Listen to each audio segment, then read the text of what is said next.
د سپوږمۍ تر کلي.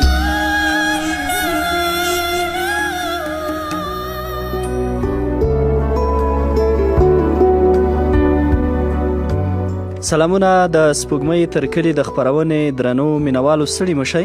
د وړانګې ناول شپږمه برخه مو اورېدلې وه. نن شپه به د دې ناول اوومه برخه واورئ. په تېره برخه کې مو د زرغون د نوې دندې او دا چې څومره معاش اخلي، کوم ځای کې دنده لري، په دې اړه باندې واورېدل. او تر دې ځایه را رسېدلي وو چې صافدر وویل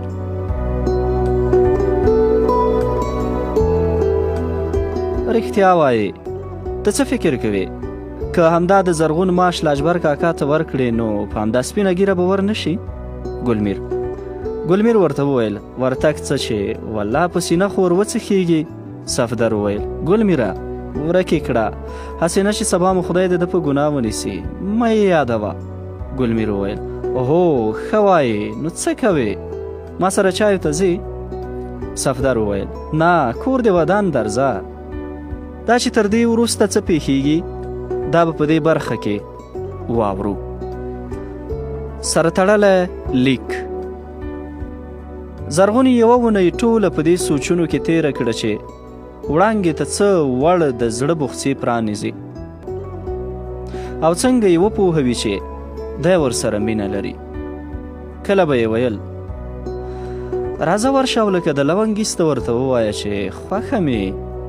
بیا به یې ویل که بده پرې ولګېږي او بد راته ووایي، بد را دې هم بلا پسې، که په نا ولګېږي نو بیا یې څنګه کړې؟ بیا خو په جرګو هم نه کېږي، ځکه یو خو مې ورور له دوی سره په خبره نه پوهېږي، هغه یې له جوړې په ورانه ډېر خوشحاله ده، خو دا زده چې ولې له لوستو ښځو ورټ کېږي، دا ورته یو ډول نمایشي نانځکې ښکاري. او بل دا خو څه کلیوال نجونې نه دي چې له ځانه خبرې نه وي او ایسته یې پلار چاته په نامه کړي یا یې په زور ورباده کړي.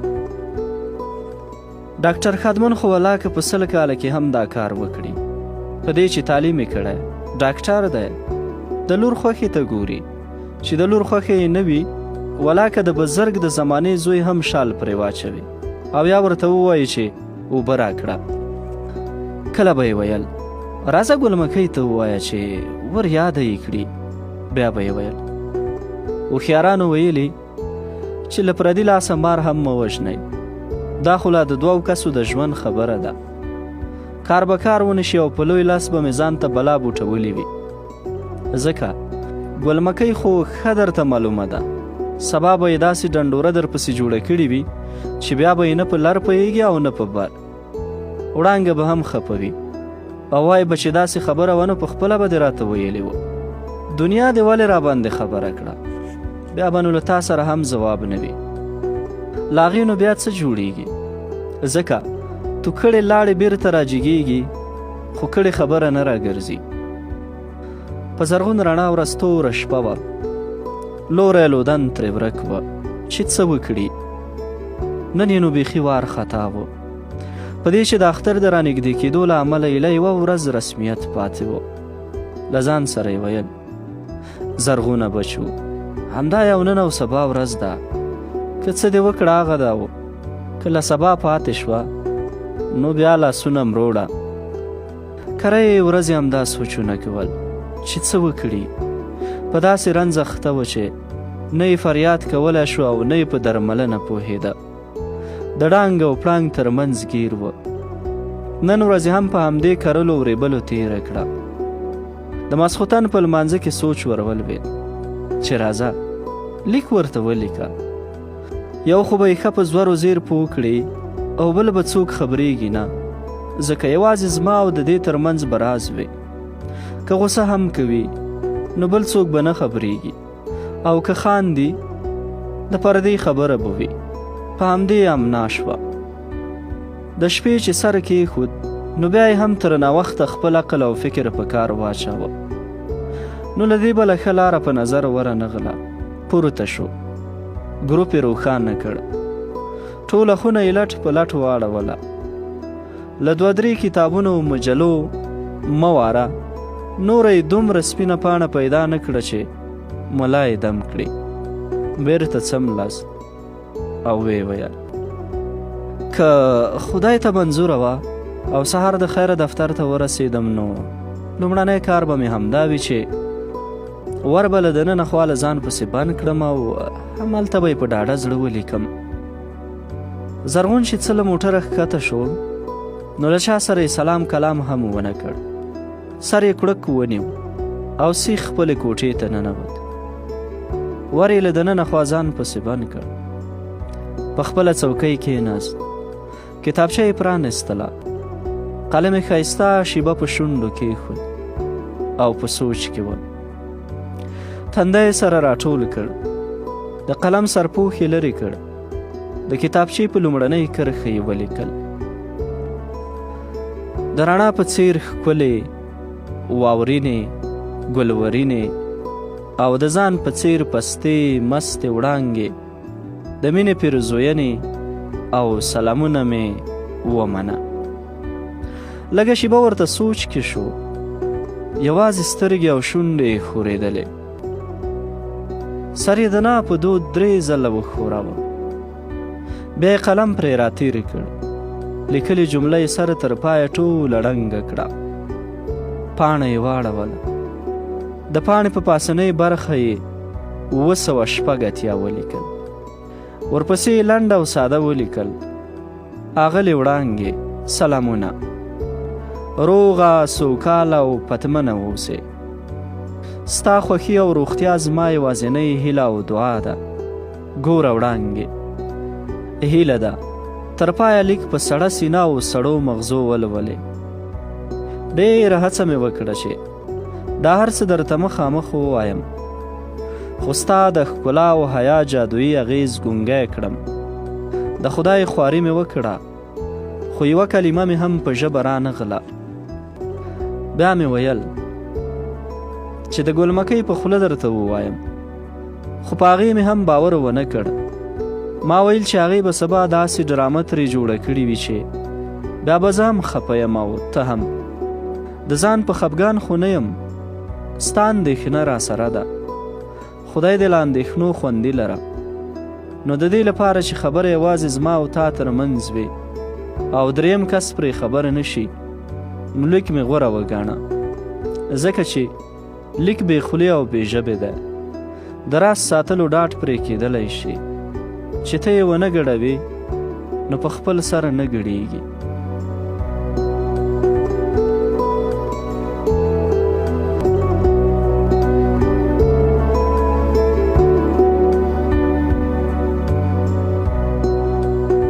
وړانګې، له تا څه پرده ده؟ غواړم نن درته د خپل نیازمن زړه غوټه پرانیزم. نو په غور یې واوره. که ستا په یاد وي ما مخکې هم څو ځله درته ویلي چې ورور مې سخت راپسې شله ده او همدا یوه خبره کوي چې واده وکړه او واده وکړه، خو زه تل ورته په نه لګېدلی یم. په دې چې تر اوسه مې داسې څوک نه ولیدلی چې د واده لپاره یې ورته وروښیم. ورور مې ټینګار کوي چې کلیواله ښځه وکړه، خو زما خوښه نه ده. په دې نه چې خدای مکړه کلیوالي کوم عیب یا بدګڼه لري. خبره یوازې د لوستې او نالوستې ده، او کلیوالې بیچارهګانې د ناوړه دودونو له امله له لیک لوست څخه پاتې شوې. بېځایه دودونه یې ښوونځي ته د تلو په لاره کې د پښو زولنې او ناوړه انګېرنې او پیغورونه یې د لارې خنډ او دیوالونه ګرځېدلي. نو له همدې امله د لوستې او نالوستې ترمنځ څومره فکري واټن وي. نو په دې خاطر چې نه مې خپل ژوند تریخ کړی وي او نه د بل چا، نو له ډېره وخته په دې هڅه کې یم چې د ځان وړ نجلۍ یعنې داسې یو څوک وګورم چې هم لوستې وي او هم هوښیاره او داسې نور. لنډه دا داسې یو څوک وي چې دا پاتې شپې او ورځې مې په خوښۍ ورسره تېرې شي. وړانګې، ته باور وکړه چې ډېر کلونه په خپله دغې ورکې ایډیاله پسې وګرځېدم، خو هغه لکه د رم ښاپېرۍ رانه تری تم وه. خو له نیکه مرغه همدا څو میاشتې کېږي چې نظر مې پرې پرېوتی. وړانګې، که بد او سپین سترګې یې نه ګڼې نو خبره داسې وه چې څو میاشتې وړاندې مې ناڅاپي پرې پام شو. تندک یې وخوړ، داسې تندک چې وربلې جړ پړ پر مخ پرېوت. ما ویل لکه چې له نظره مې کړه.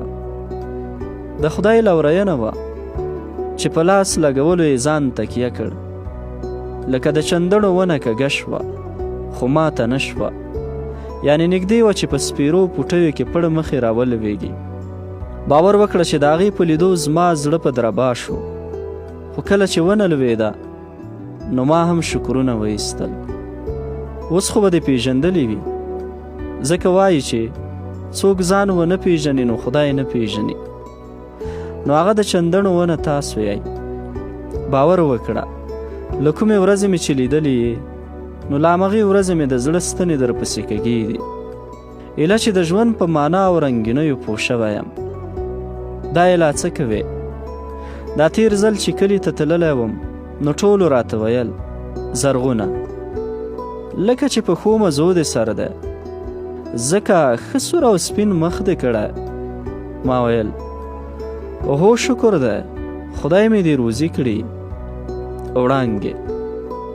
خو باور وکړه زما دا ټولې خوښۍ لا د بنګړیو بار دی. لا مې زړه رپیږي، کله کله فکر را لویږي او وایم خدای مه کړه هسې نه چې دا خوښي مې یو خوب او خیال پاتې شي. نو هیله د وړانګې زما د دغه خوب تعبیر پوره کړه، زما خیال په رښتیا بدل کړه. یوازې په یوې هودې زما له زړه او ذهن څخه د ویرې او بې باورۍ سوچونه وشړه. ګوره وړانګې، دا متل خو به دې اورېدلی وي چې هیله یا لویو غرونو ته کیږي او یا هم لویو کورو ته. باور دې وشه چې ته ماته تر غرونو څه چې له دې نړۍ هم لویه یې. نو په خپله لورینه زما هیلې د انتظار له مرګونو شیبو نورې وژغوره. هیله امید او خوښي ور وبخه، د نهیلۍ په څپېړه یې مه وهه، ځکه نهیلي ګناه ده. نو ما له دې ګناه څخه وژغوره. زما پر هیلو او ارمانونو خپله د پته او شفقت لمن وغوړوه. ګوره وړانګې، تا ته په خپل پته او شرافت سوګند درکوم، ما خپل وګڼه.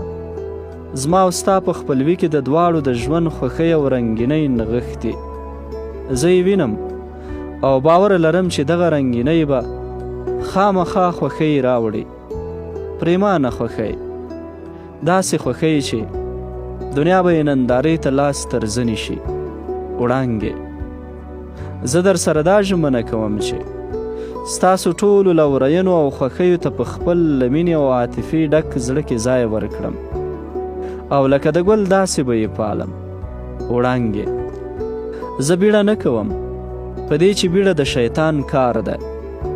خدای یوه خبره مې واوره او ویې منه چې دغه څو کرښې ولوله، بیا یې ولوله، چې څومره دې زړه وي هومره یې ولوله. که دې په زړه کې څه سودا وي او غواړې چې ویې پوښتې نو په ډاډه زړه یې پوښتلی شې.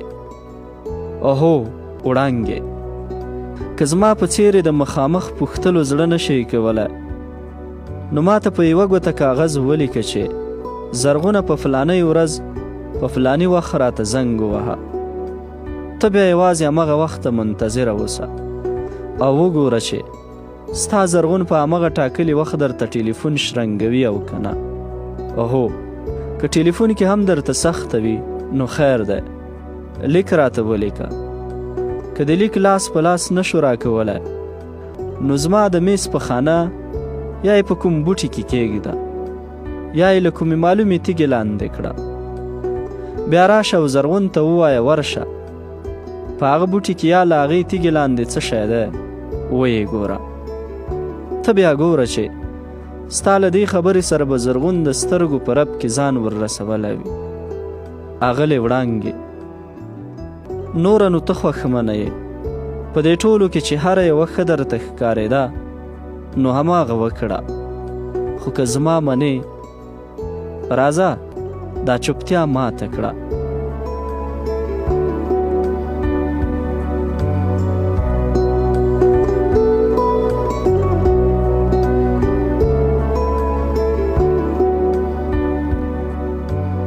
ګوره ډیره اسانه ده، یوازې 2 توري دي، یو هی او بل واو، دواړه سره ونښلوه، توکل په خدای کړه او ورو راته ووایه، دومره ورو چې یوازې زه یې واورم.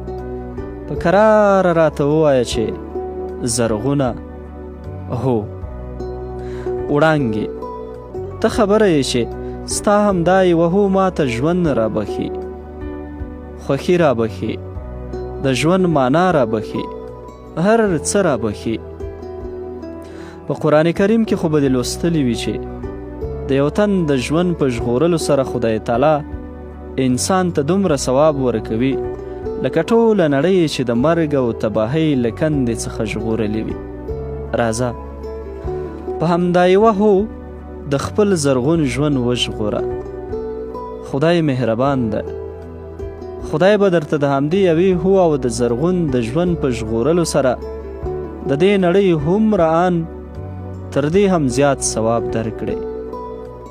ګرانې وړانګې نور دې ارزښتناک وخت نه نیسم، په ستر څښتن دې سپارم او د لوی څښتن مهربان دربار ته دواړه لاسونه لپه کوم چې ای د کائناتو ستر څښتنه، ته خو دې د خپل فضل او کرم له برکته وړانګه له بدو سترګو او ناولو نظرونو خوندي او پتمنه وساتې. خدایه ته یې په زړه د لورینې او پیرزوینې اوبه تویې کړې. خدایه که به زما بېوزله او ګناهګار په دعا کېږي نو ته یې نه خولې ته مه ورولې. د مینې او لورینې څښتنه ته یې په هو ژبه وګرځوې، داسې چې بله ورځ راشي او ایسته راته ووایي چې زرغونه ستا خوښه زما خوښه ده. آمین آمین ثم آمین. مینه، ادب او درناوی، ستا مینوړه زرغون. یادونه وړانګې هیله ده چې لیک تر لوستلو وروسته ټوټه ټوټه کړې او د دیوال په درس کې یې کېږدې او یا یې په اور کې وسوځوې، هسې نه چې د چا ګوتو ته ورشي او ویې ګوري. بس همدومره. د خدای پامان. 1980 کال د غبرګولي نهمه کورمه جنسي اشغرو کم. زرغون یو ځل بیا ټول لیک سره تر پایه ولوست، وروسته یې دغه پاڼې له کتابچې را پرې کړې، ټولې سره یو ځای کړې، په منځ یې خات کړې، په لفافه کې یې کېښودې، د لفافې سریښ یې په ژبه لوند کړ، بیا یې پرې ورسریښ کړ، وروسته یې پاکټ په میز کېښود، کتابچه یې پرې د پاسه کېښوده، بیا یې د لاس په ورغوي ښه زور پرې وکړ چې کتابچه یې ترې واړوله نو لفافه کلکه سریښ شوې وه، خط یې بل مخ واړاوه او د پاسه یې غاټ پرې ولیکل: وړانګې ته دې ورسیږي د ګلمکۍ لخوا. بیا یې له دې لاندې اوږده کرښه کش کړه، همدارنګه یې د وړانګې او ګلمکۍ د نوم یوې او بلې غاړې ته هم کرښه کش کړه، یعنې دا معنا چې څوک له ځانه څه شی پکې ور ونه لیکي. بیا یې خط راواخیست، د میز په روک کې یې کېښود، ور یې پرانیست، د دفتر مخې ته یې چې کتل ټول راټوله شوي وه، چا د اختر لپاره د رخصتۍ پاڼې لاسلیک کولې او ځینو خپلې تنخواوې اخیستې. وړانګه لکه د پیغلو میره د نجونو په منځ کې ناسته وه، نورې ورته غږېدې او دا له خندا شنه وه. زرغون ژر بیرته کوټې ته ننوت، خط یې راواخیست، د کتابچې منځ کې یې کېښود، له خونې ووت او ویل یې: همدا یې وخت دی، ځکه هسې نه چې اوس لاړه شي. هغې خوا ته ور روان شو، د وړانګې چې پرې پام شو نو ژر یې ټیکری په سر سم کړ، غلې شوه. نورو نجونو ته یې هم د سترګو په اشاره د زرغون د راتلو وویه، ټولې غلې شوې. غټې چاغې ښځې ورته ویل: څنګه نه معلومیږي زرغون؟ هلته په خپله خونه کې وم. خونه څه کوې؟ کور ته دې لکه چې زړه نه کېږي. نه ګورې چې ټول وارخطا دي؟ زرغون په خندا وویل اوهو خیر دی، دوی چې خلاص شو بیا به په کراره تنخوا واخلم. وړانګې په کراره نورو ښځو ته ویل وبالې دی، د خوارکي مور و پلار نشته، ځکه خو یې له کوره هم زړه سوړ دی. لږه شیبه چوپتیا شوه، بیا ورته یوې ښځې د خواخوږۍ په درد وویل زرغونه راشه تنخوا دې واخله، بیا تر باندې ناوخته کیږي، ستا ځای خو لرې دی، موږ به یې خیر دی وروسته واخلو، موږ خو نږدې یو. زرغون مننه، تنخوا ته مې لا دومره بیړه نه ده، لکه د ګلمکۍ امانت ته. د ګلمکۍ د څه شي امانت دی؟ د وړانګې لپاره یې څه شی راکړي وو او ډېر ټینګار یې کاوه چې خامخا به یې ورسپارئ.